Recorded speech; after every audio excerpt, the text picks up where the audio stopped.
배수연 특파원님. 네, 안녕하세요. 오늘은 또 빨간 넥타이를 매셨네요. 빨간 넥타이 네, 아주 정열적으로 예쁩니다. 크리스마스라서 빨간색으로 한번 아, 바꿔봤습니다. 네, 이별도 하신 것 같은데요? 아닌가요? 네, 최근에 이발했습니다. 예. 네. 아유, 좀 늦었지만 미국은 이발하는 비용이 비싸죠? 전에도 한번 말씀드렸지만 항상 그 가격의 20% 내지는 25%에 해당하는 팁까지 기본 디폴트로 생각해야 되기 때문에 생각보다 한국보다 비싼 편입니다. 그렇군요. 아까도 이제 인플레이션, 인건비 이런 거 내용이 나와서 한번 여쭤봤고요. 오늘은 뭐 특별하게 내용을 준비하셨다고 4차 산업혁명, 이 스마트의 의미라는 주제로 이야기를 좀 해주실 거라고 저희가 들었는데 일단 이야기를 한번 좀 들어볼까요? 네, 뉴욕 뭐 금융시장에 대해서는 뭐 박정현 박사님도 여러 차례 많이 분석을 해주시고 했던 것 같고, 그리고 이미 산타랠리에 대한 그런 분석도 지난번에 한번 했던 것 같아서 투자자 여러분들이 내년에 전체 시장 상황을 볼 때 특히 4차 산업혁명 관련해서 어떤 부분에 좀 질문을 해야 될지, 의문점을 가져야 될지 같이 한번 고민해 봤으면 좋겠다라고 생각해 봤었습니다. 그렇군요. 그러면 우선 스마트라는 개념부터 한번 정리를 해 주시죠. 네, 제가 예전에 한번 이 코너를 통해서 언뜻 지나가는 말로 한번 말씀드린 기억이 있습니다. 그래서 스마트 시티, 스마트 팩토리, 지금 우리나라 4차 산업혁명에서 하나의 총화로 지금 지목받는 분야인데요. 이 관련해서 제가 가졌던 의문 가운데 하나는 스마트라는 게 과연 무엇인가? 이게 사전적 의미를 따지면 너무 잘 알고 계시겠지만 투자자들도 뭐 맵시가 좋다, 말쑥하다, 깔끔하다, 똑똑하다 뭐 이 정도로 풀이할 수 있을 것 같습니다. 그래서 이 사전적 의미로 보면 뭐 똑똑한 공장, 뭐 똑똑한 그런 도시 이렇게 지금 풀이될 수 있는데요. 여기서 문제가 되는 건 그러면 과연 얼마나 스마트한 거냐? 임계치는 어디냐? 얼마나 똑똑해야 이게 스마트한 거냐? 라고 하는 부분인 것 같습니다. 이 부분을 제가 여러 전문가들한테 여쭤봐도 제대로 답을 해주는 부분이 없더라고요. 제가 도시공학을 전공했던 지금 모 장관께도 제가 한번 여쭤봤습니다. 그래서 좀 당혹스러워하면서 하신 말씀이 스마트라는 개념은 여러 가지로 분류할 수 있다. 스마트 시티 같은 경우에는 이렇게 말씀하시던데요. 제가 조금 다르게 공학을 하시는 분들하고 좀 공부를 해보니까 지금 하고 있는 스마트 시티나 스마트 팩토리는 진정한 의미의 스마트 팩토리와 스마트 시티가 될 수 없다라는 게 결론입니다. 좀 충격적이었는데요.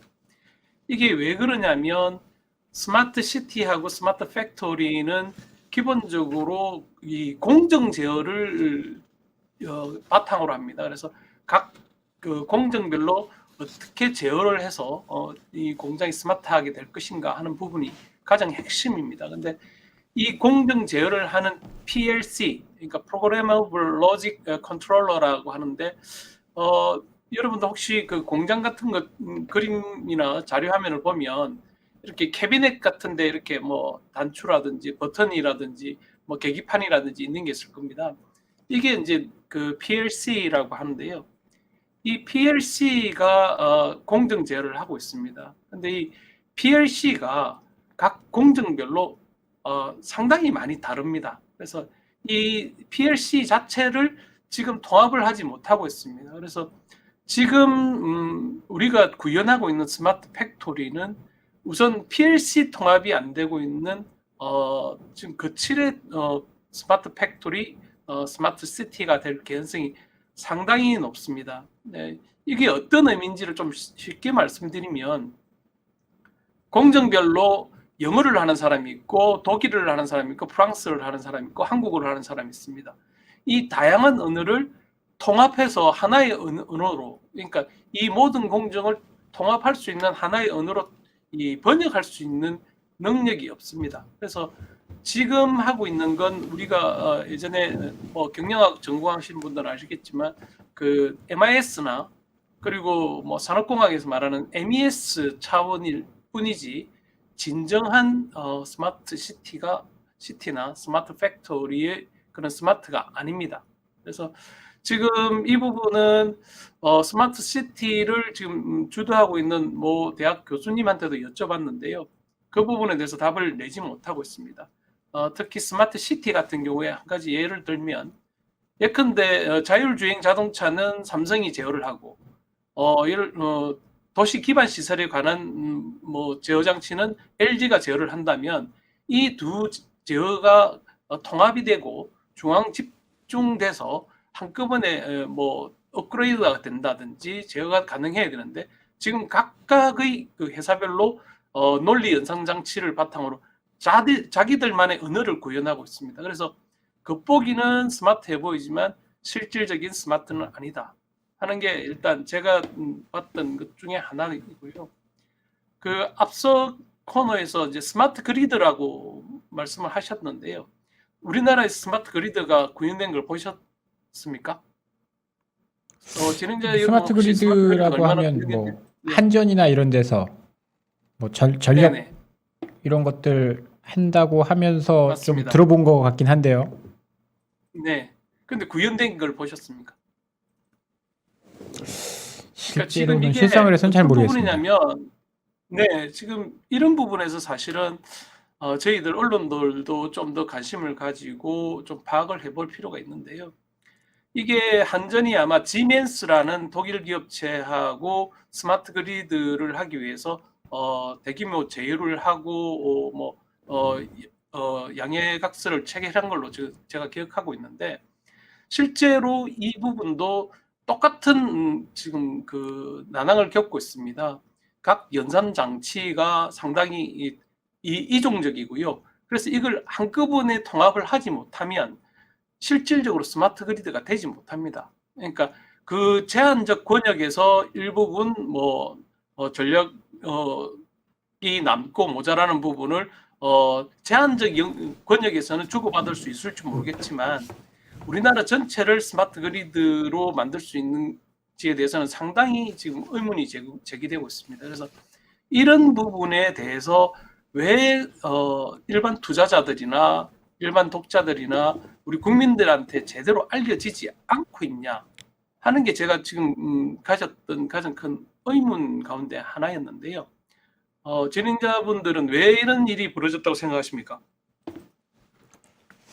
오늘 좀 파우님이 화가 많이 나신 것 같아요. 저희한테. 제가 잘못했습니다. 진짜 네. 조금 화가 나 있는 상황이긴 합니다. 왜냐하면 네. 이건 사실 언론인들 특히 제 같은 사람이 독자나 투자자들한테 충실하게 역할을 해서 알려드려야 될 부분인데 저희들 역할을 제대로 못한 것 같아서 반성하는 차원에서 제가 조금 흥분하고 있는 부분도 있는 것 같습니다.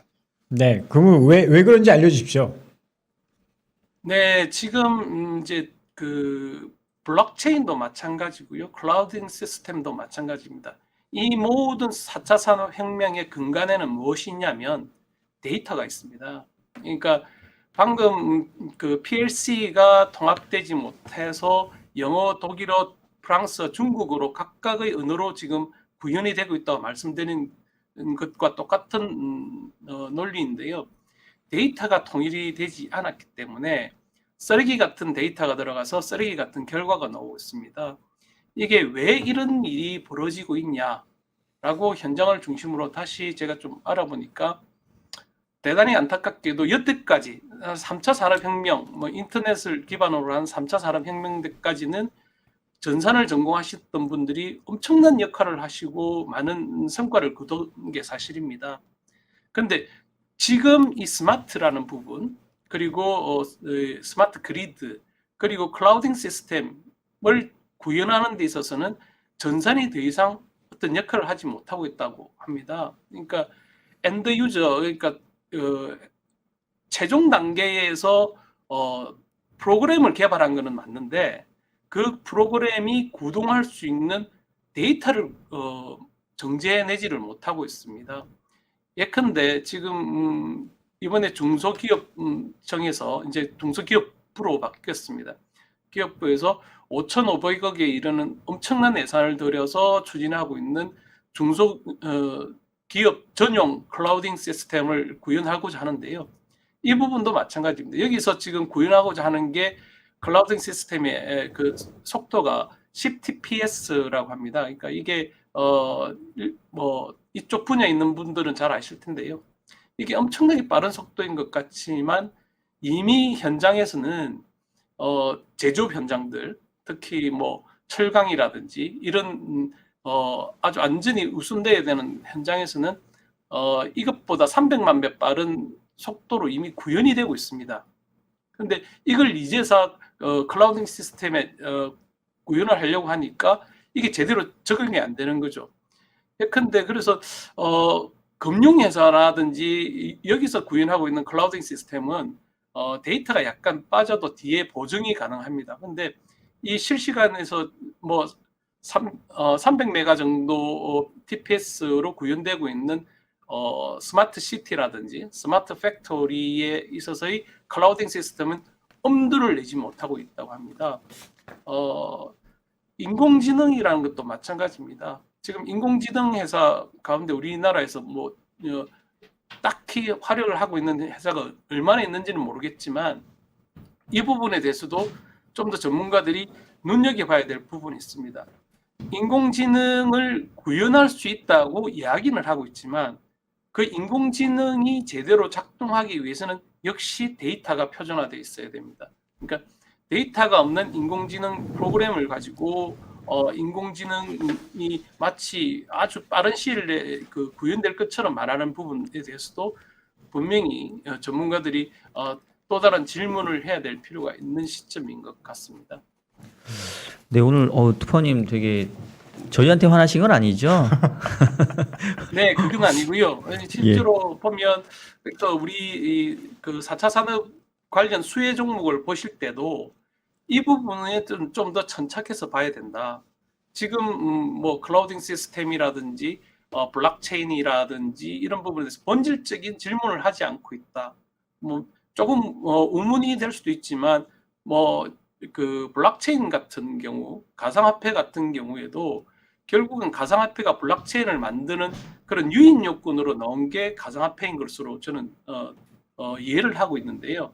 그렇다면 블록체인을 좀 더 빠른 데이터 처리로 저비용으로 구현이 가능하다면, 그리고 그게 아주 궁극적으로 정부에서 예를 들어서 대규모 자원을 투입해서 블록체인을 구현한다면, 그럼 가상화폐는 앞으로 어떤 가치를 가질 것인가 하는 부분에 대해서도 좀 더 금융권에서 좀 고민을 해봐야 될 시점은 아닌가 하는 그런 생각도 좀 해봤습니다. 지금까지 말씀하신 게 이제 데이터 표준이 안 돼 있다. 그리고 여러 가지 문제점들을 이야기를 하셨는데요. 일단 소프트웨어의 문제, 이게 뭐 단가 산정 체계에 심각한 문제가 있다. 그래서 좀 똘똘한 인재들은 다 네이버나 카카오 이런 쪽으로 가면서 문제점도 있다. 문제점을 발생시키고 있다라는 이야기들이 있는데 여기에 대해서 좀 이야기를 해주시죠.